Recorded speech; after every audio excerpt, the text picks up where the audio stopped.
We started the preseason pretty early this year and started working out on and off the mats, developing a good strength base and anaerobic base for our conditioning. And during our early competitions, we were able to kind of use as a gauge to see where we were at as far as being competitive in the practice room, but also transferring that over into competition mode. So we had a lot of matches this season competing with high-level Division I, II, and III teams.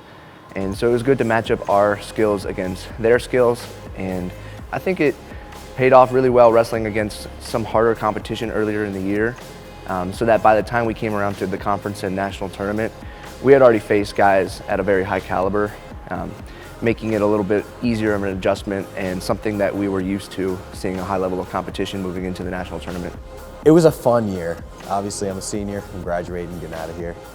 A lot of new variables with the young guys coming in.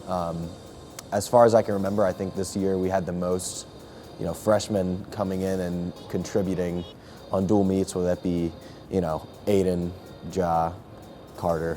So there was a lot of developing to be done with those younger guys right away. I mean, Aiden started off some tournaments going 0-2, and he's a freaking national finalist by the end of the year. So there was a lot of growth from a lot of guys that we saw this year, so that was fun.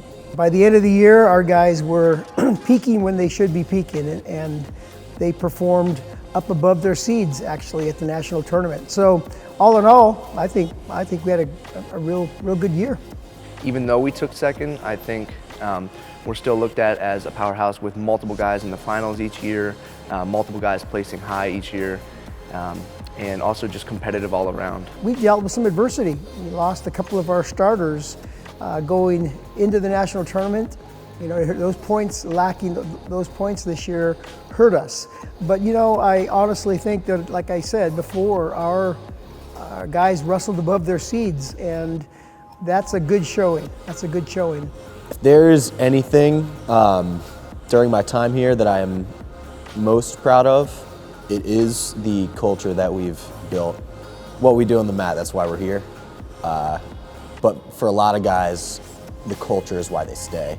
Training Champions for Christ plays into also training warriors in the wrestling room. I think they go hand in hand. One of our key verses is, "As unto the Lord, whatsoever you do, do as heartily as unto the Lord."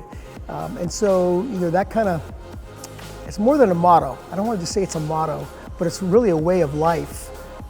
And our guys have bought into that. The guy behind me, Foss, I'm psyched out of my mind for him. He has every tool in the toolbox to step up.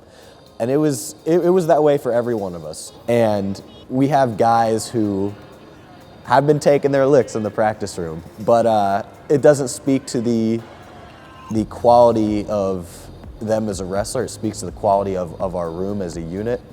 And the fact that they've experienced that means, I know from my own experience, they're ready to take that leap to the next level. Losing Josiah Murphy and Rick Weaver and David Over, there are three seniors for us that are key components to our success. That's going to hurt, no doubt about it. It happens every year. We're going to lose people. So going into next year, I really like where we are in terms of our recruiting class coming in thus far. But more than anything else, it's a matter of keeping the momentum, if you will, the trajectory that we're on. Meaning, if we can maintain our culture, keep building upon it, I think that we're positioned to be right back on top.